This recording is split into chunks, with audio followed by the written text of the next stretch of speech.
Okay, let's talk about rendering floor plans in Adobe Illustrator. And one of the first things you need to figure out is how are you going to get a floor plan in Adobe Illustrator?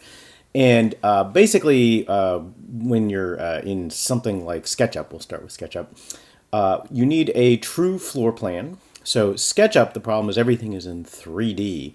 If I were to export this view, even if I just exported a section slice, it would be all twisted in 3D. So I need to go and choose parallel projection, first of all. And that looks a lot like an axonometric. And then I choose the top view. Okay. And now we have a true plan, and it's pretty straightforward to export. First of all, if I just want the walls, and I want to do two exports, one with just the walls and one with just the furniture, I can just export what's called a section slice. And what that will do, that will export an AutoCAD file. And you always want to check and make sure here in the options that you're choosing an older version of AutoCAD. 2007 is probably fine. I often just leave it at the oldest version just for convenience. Anyway, and usually I just do full scale for convenience. That way I don't have to do any math to figure out what size things are. And make sure that you have this true section checked. That will force it to be a true section. And it will compensate if your model is all twisted. But again, I like to put it into plan view because I'm going to export two pieces, one with just the furniture and one with the plan. Anyway, so I can export the section slice, and I'll just call it plan with just walls. Okay. And it will export it as a DWG file. And it gives you a little message saying how nice. Then what I would do is I would go ahead and hide all of the walls. In this case, this is a model I have downloaded, so I think it's a bunch of components within a giant group that is the floor plan. So however you need to do that, that's how you would export your plan. So preparing a plan in Revit is quite similar. The big thing here is you don't need to worry about 3D, but you do need to worry about all the other junk that Revit puts into a file. And what I like to do first, I hide all this stuff, all these annotations, and depending on what kind of project you work on, you may have a lot. The easiest way to do that is actually to use the visibility and graphic overrides. And what you'll see, there's a whole tab here for annotation categories. And what I do is I select them all just by clicking the All button, and I turn them all off. And you see how that quickly hides all that garbage in the plan. What I also like to do, see how the walls don't have any poche? I like to export it with a little poche. I don't know, it just makes it easier in Illustrator. You don't have to, and when you see this section on Illustrator, you'll make your own decision. What you do, you go to the family type, the type properties, and you change the coarse scale fill pattern here. The coarse scale fill pattern and the color are what determine the poche. You could use diagonal lines, which when you see the rest of the video, you'll see sometimes you can do some fun effects in Illustrator with diagonal lines, but I think I'll just use gray. And you see how you should always poche your plans just because it looks a lot easier to read. Finally, I export two versions of this plan, one with the furniture and one without. Now, how am I going to do that? How do I do that? I'm going to go back to my Visibility and Graphic Overrides button, or just type in VG. In one view, I'm going to go and turn off the furniture. Just check Furniture, and Apply, and OK. And then I'll export this view just using the good old Revit Export menu. Export CAD formats DWG. Okay. When you do that, there's a whole menu that it goes through. If that's what it looks like that you want, you do that, choose a place for it to go.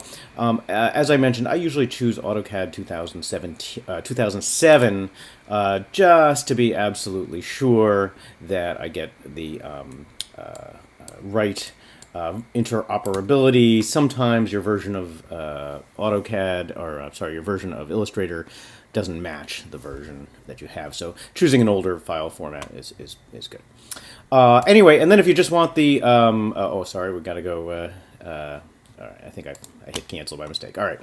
To export just the furniture, you go back to your visibility and graphic overrides, select all, and turn them all off. Okay. Select none and turn on the furniture. Okay. So you turn on the furniture and apply and okay. And now you see I just have these guys here.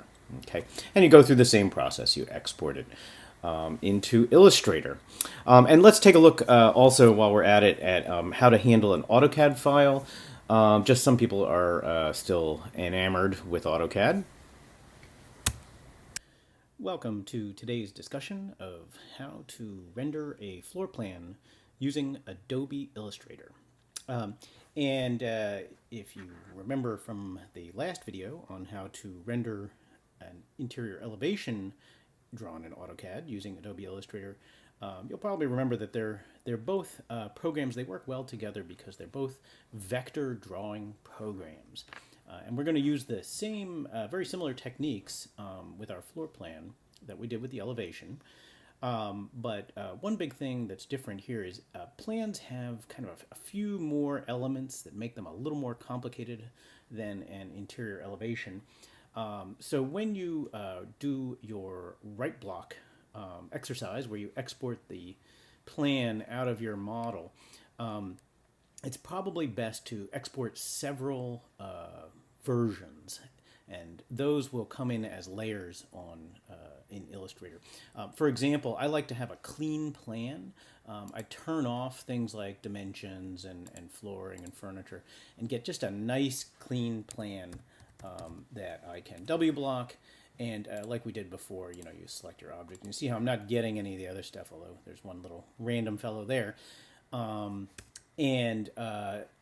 I can see in my little preview here, there's no hatching, no text, nothing like that.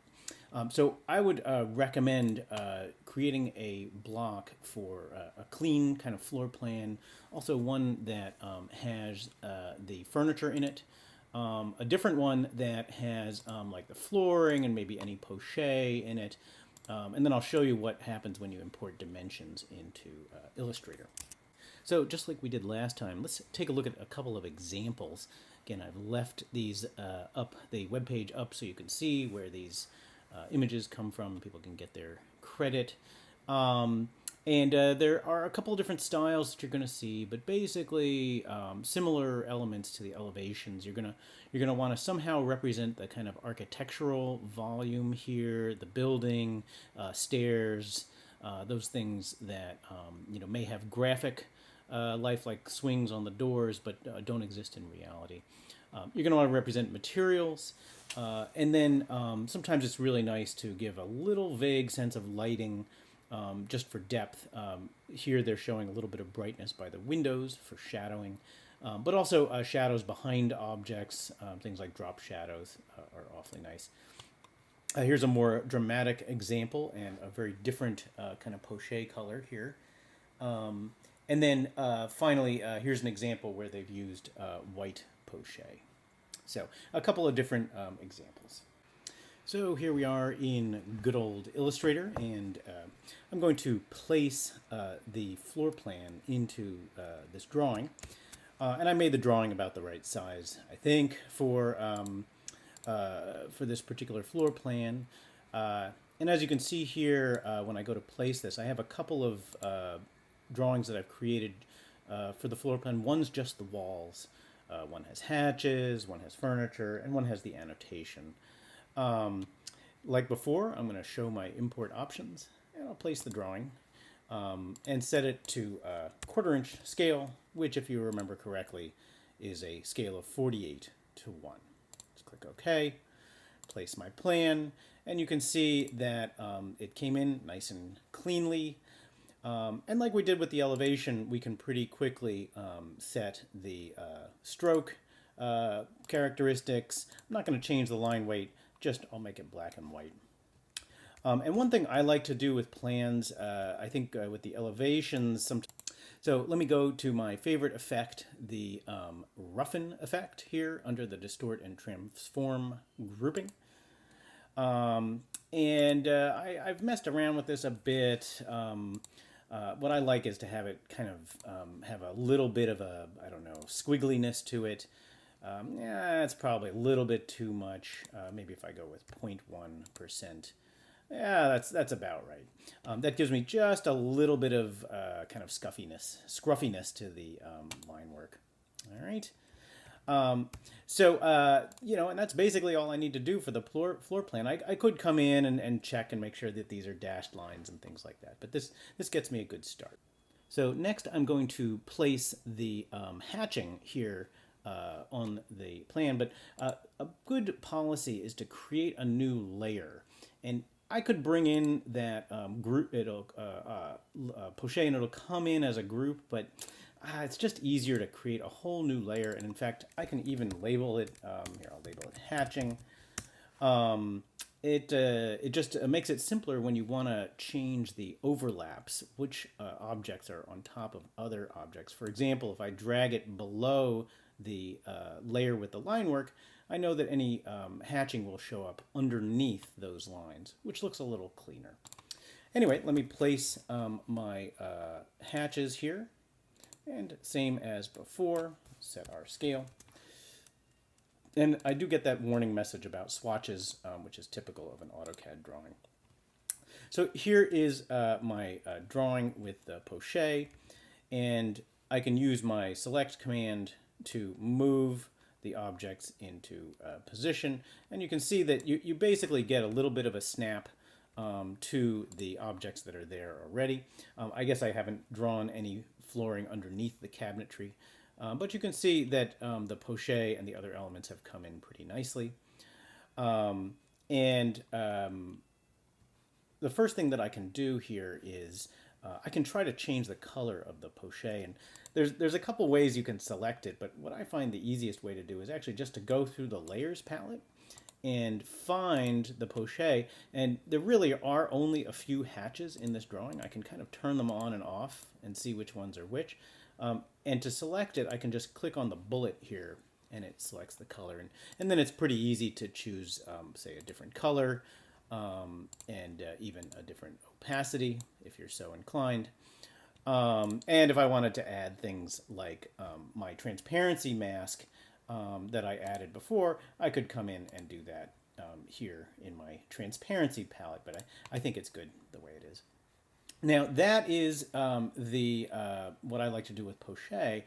When it comes to the other hatches, let's see, I believe this is the hatch here. Yeah, that's right.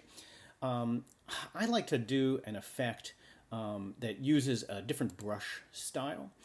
This is actually one of the default brushes here, this whatever it is, a mop-shaped brush. What I like about that is, I don't know, it gives it kind of a hand-drawn look to it. Here, I'll make that a little smaller. And it just has a nice kind of artistic effect. In fact, I can even do my favorite effect on the hand-drawn look if I give it just an ever so slight roughness to it. Let's see, let's try this. By the way, if you do click preview here, this can take quite a while, so I'll warn you ahead of time. That might be a little too squiggly. Let's go back to 0.1 and see what we get. Well, that's not really much at all now, is it? That looks about right. So you can see that it kind of gives it just an ever so slightly hand-drawn look to it. And by the way, you can see here, let me turn off the other layers. Whoops, not that one. Turn off the line work here and the other hatch. You can see that there's an outline here. You can delete that just by selecting it using the direct selection tool. So I'll just hit the delete button and away it goes. So that's a nice look for the main room. And again, I'm not trying to represent true materials here. You can absolutely do that using the images that we used in the interior elevations. And that works great. I'm just going to go with these minor effects here. I prefer that a lot of times in the floor plan. Otherwise, it gets a little complicated. And also, you already saw how to do that in the previous video. So with these, this flooring pattern, again, you know, it's a matter of aesthetic taste. I can try my go-to color here. I can make it a much narrower line weight and make the stroke color perhaps just a little light gray. And again, that'll give me a nice effect. Okay. Oh, and I still have my border, which I want to delete. There we go. So that's a pretty clean pattern. Any changes to this pattern, by the way, if you want to change the centering, for example, I just noticed that it's really not a good position here. You'd have to the easiest way would be to go back to AutoCAD and change it there. So that's changing the Poche layer. Let's go and try another element of our project, which is the furniture. And once again, let me close this up here. I'm going to make a new layer, and I'll call it furniture. Furniture, okay. And then I'll import or place my furniture W block here in the project. And once again, set the scale. Gets a little repetitive, and allow all the swatches to be merged. Okay, I'll place this object. Now, what I like to do with these W-blocked furniture elements is I like to actually explode the block or ungroup the group here. I can do that by right-clicking on it and choosing Ungroup from the context menu. And the reason is that components, or blocks from AutoCAD, they come in separately. And often I like to kind of tweak the way that the, say, drop shadow and the color is. It's much easier when you've ungrouped these guys and made them into separate elements. You can see here, here's the name of this block. It actually, all blocks come in with the name insert. I don't know why, but it does. Anyway, so I can select that block, and I'm going to just turn off the hatching for a moment to make things a little clearer. And now you can see I can edit this block. I can, you know, as I've done before, change the stroke, change the line weight. And the other thing that I can do, I can paint it. Maybe I'll paint it a kind of moderate gray using the Live Paint Bucket tool. Like we saw in the last exercise, it will have to convert this to a live paint group in order for it to work. But now I can come in and these all will be painted, and they'll all be part of one group, which makes it easy to control the kind of layering and overlaps. Now, the last thing I like to do, and again, this is totally a matter of kind of aesthetic preference, I like to add a little bit of a drop shadow onto this guy. And what I like about that, I feel like it gives it a little bit of depth, which otherwise you wouldn't really have. Floor plans are a little flat. So, and each object you're going to have to kind of look at what it looks like, I guess is the best way to put it, and decide how you like your drop shadow to go. And again, I have mentioned that this is really an aesthetic decision, so you'll just have to kind of think, what do you look like? What do you like? How do you like the way it looks? So there we go. There's my table with a drop shadow. Now I can also come in and edit this countertop here, which I've drawn as a series of lines. Now the problem is I want the countertop to have a little bit of a fill pattern on it. But I can't fill this pattern when it's just three individual lines. So what I need to do is convert these lines to a path. And paths can then be filled. So the way you do that, you select the objects, and you go to the path option under the object menu, and choose Join or Command J. Now they are one object. I'll just click off of it and click on it. You see that the object is all one. And I can change the stroke to be whatever I want. You know, I could even change it to be a different brush. But the best part is if I double click on it, now when I draw additional lines, it should create a filled path based on, well, whatever fill that I have assigned, which I guess I haven't assigned it a fill pattern here. Oops, I guess we need to select this first. And again, you can choose a color that you think works for your project. Here we go, green, it's awesome. And like with other colors, you can change its opacity. There are, by the way, a lot of advanced resources for colors here under the color menu, all sorts of guides and swatches and that sort of thing. For our purposes right here, I'm not going to get into hues and tints and adding white or adding gray or adding black. That is kind of an advanced discussion. Anyway, for us, for our purposes, this works pretty well. So finally, I can add a drop shadow to this guy if I want, and of course the drop shadow might want to be vaguely representative of what how high the object is.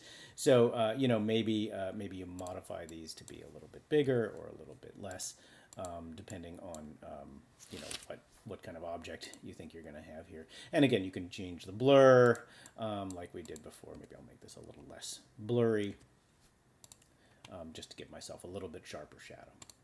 So there you go. I can go turn on my layers here once I exit isolation mode. And there we go.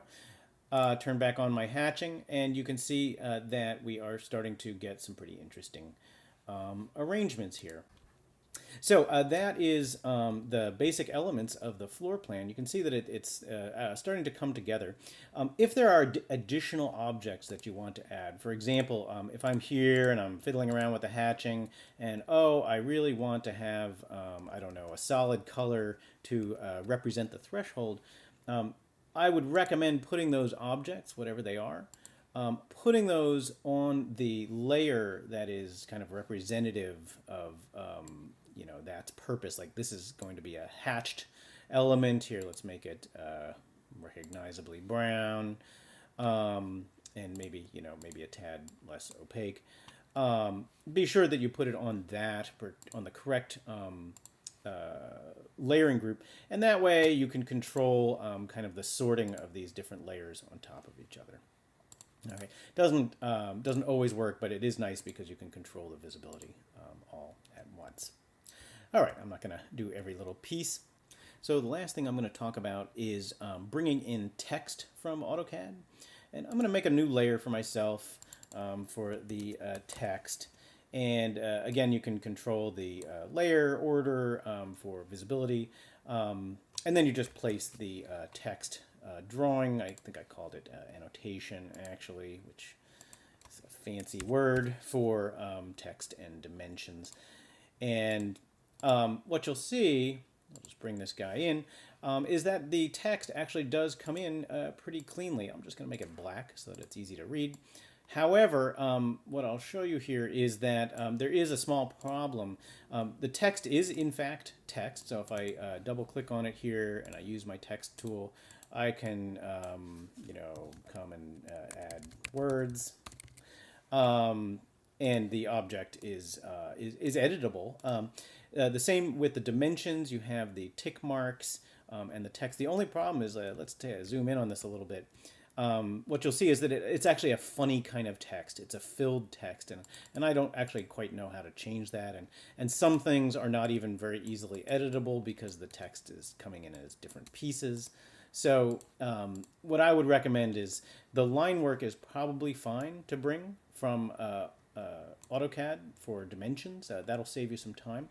But for the text and also for the arrows, I would definitely create those in Illustrator. And I'll show you why. This arrow here, if you look at it, it's actually made up of like a whole bunch of little pieces of objects. So much better is to put in some text here in right here in Illustrator. And the way you do that, click the Type tool, draw yourself a text box, choose a font, and choose a font here. I'll just click on the drop-down list. There's the millions of fonts that are available in kind of the Adobe world. some of those fonts have some features, and then choose a size which makes sense for wherever it's going in your drawing, and then you can type away. And it has the usual editing tools. You can select it and change the font and whatnot. And these are objects that can be moved around. And there are a lot of fancy features that you can do with text. So now that we've got the text in place, we can draw a leader line. And it's pretty straightforward. Just use the pen tool. I would not click and drag. I would just click with the pen tool to start drawing. And that'll draw you a nice straight line. And then you can point right at the fireplace. Now, of course, this is an object. I don't really want any fill in my arrow. I want it to just be a black line. There we go. Maybe a little darker. Okay. Now, to add an arrow to this object, it's really actually quite straightforward. You just come over here to the strokes palette, and there you have a lot more control than kind of up on the control bar, and you can make some of the same changes about the line weight. But then you can come over here and add an arrowhead, and there are quite a few kind of basic ones that come with Illustrator. Let's just choose one of these. Oh, and it seems to want to be on the other side. Here we go. You can add them and take them off as needed. And you can see here that that looks pretty nice. And once you've kind of set that, any additional lines that you draw usually have the same arrowhead on them. You can see how as I draw the, if I end the line right now by hitting escape, it would put the arrowhead there, but then as I keep clicking, it keeps adding it. So I can have multiple notes here, and I can even copy my fireplace text and type in additional notes. Okay, so that is doing text in Illustrator. So the last part of what I'd like to do to kind of gussy up my drawing here is I'd like to add a little bit of a drop shadow to this model here, or to this drawing. I find that a little bit of drop shadow on the outer walls is really nice to give you just a greater sense of depth, as if you've sawn off the plan here. This is a little tricky, and what I like to do, again, I've mentioned many times that I like to have multiple layers here, and I'm going to make a new layer, and here I'll even label it drop shadow,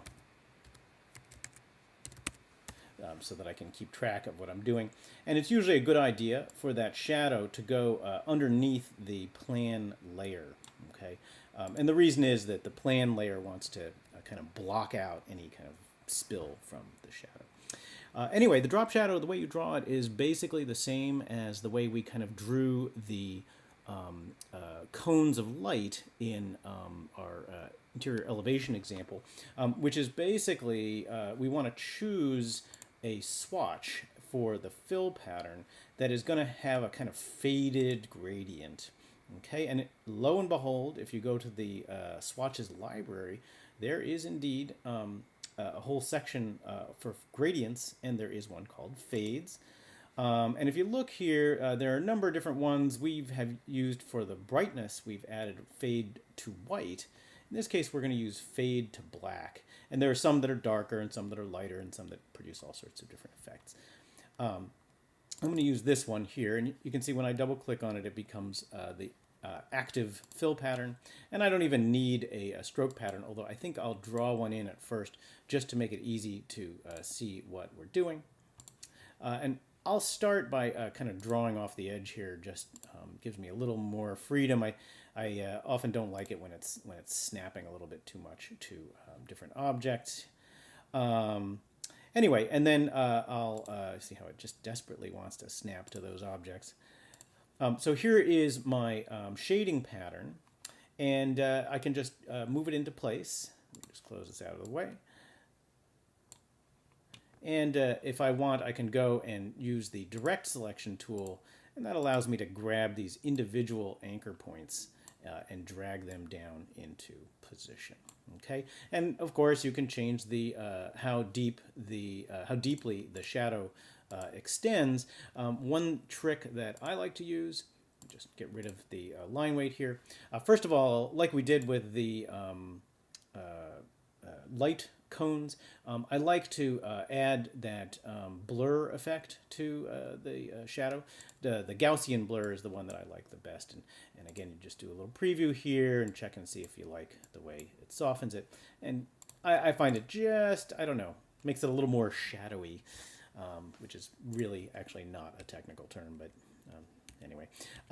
So what I can do here, I can select this object, and if I want to say have the shadow come from look like it's the window is creating a shadow, which is going to be a little shorter than the other one, I can make a copy of this guy and I come in with my direct selection tool, and I can shorten it way down so that it is the right width for the window. But then I can also make it a lot less deep in terms of the shadow that it actually creates.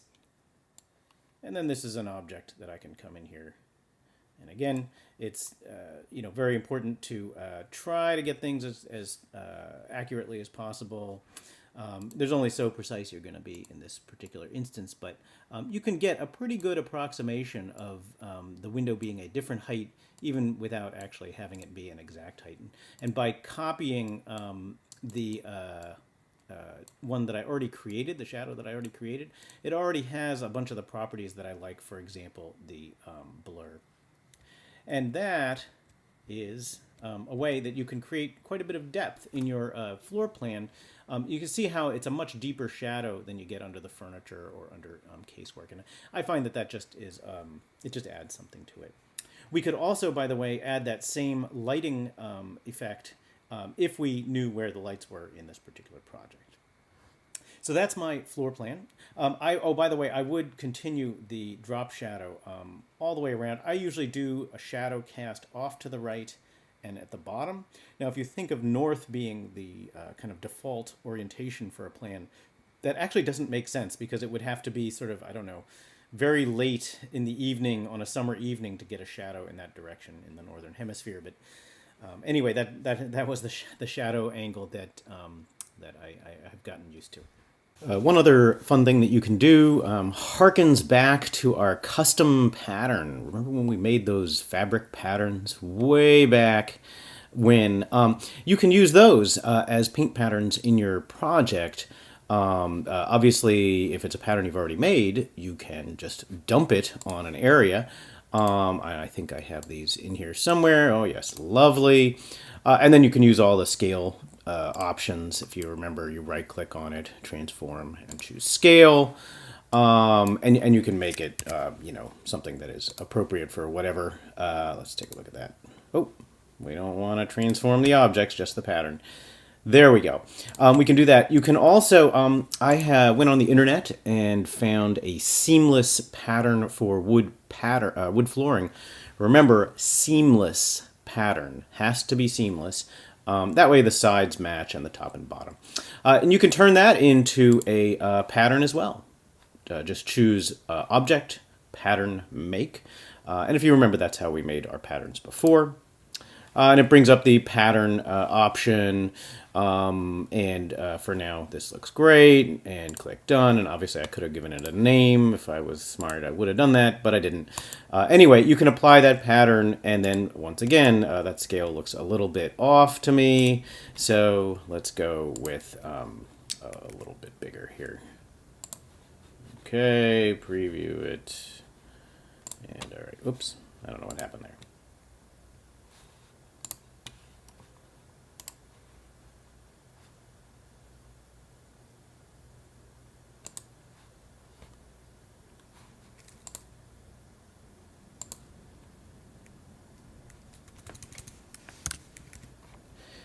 So I think the previous transformation is still applied, so we have to make this a good deal bigger. Again, you'd want to scale it so that the size of the wood looks correct in your plan. And there you go. You have a custom material. And obviously the other transformation tools work as well, including rotate and all that. So the last part of drawing floor plans that I thought I'd show you here is that sometimes it's necessary to draw what are called diagrams. And diagrams are awfully useful for, say, indicating circulation. And you can do that right here in this file and kind of use parts of this to draw the diagram. What I like to do is create a new artboard. And an artboard is basically a blank sheet of paper. I'm going to make a new artboard here, zoom out a little bit. And these artboards can be any size. They don't need to be the same size. In fact, there's a whole artboard tool where you can modify the size of these, and you can move them around and stuff. So you can kind of have like a bunch of sheets of paper laying on your tabletop, so to speak. And in fact, when you create a PDF of this file, it will be a multi-page PDF with each of these documents. Anyway, I'm going to take my plan, and maybe I'll make a copy of it. And I'm going to transform that guy, scale it down to, let's see, no, I don't want it bigger. I think I want it smaller. And this would be 1/16 of an inch equals a foot. And this is a way that I can create a diagram for circulation. Typically, those are smaller. And now all I have to do is draw some kind of line. This time, I think I'll use the pencil tool, which I'm not sure I've used yet in these demonstrations, and give it a line color, stroke color that is nice and bright and maybe a little bit thick. And I'll just use the regular basic brush here. But now when I draw with the pencil tool, by the way, you click and drag and it will continue drawing a nice smooth line. This is opposed to the pen tool, which wants to draw line segments or Bezier segments. And here I'll draw circulation that takes us right into the main room here. There's a nice big red loop. And maybe I'll see if I can add an arrow at the end of it. Oh, it always goes on the other side. I don't know why. I must be drawing left-handed or something. Everything always shows up on the wrong side. So there you go. That might be some start of a diagram. Again, these are vector objects, so if you need to modify them in any way, you can come back in and sort of gussy up your diagram. Anyway, what I probably would do is I would probably crop this artboard so that it's a little bit smaller, because that's the only diagram I'm going to have on there. But you can see if I wanted to use any of these other elements, I don't know, create a furniture diagram or something like that, you could pretty quickly create those diagrams just by kind of copying assets from one view to the other.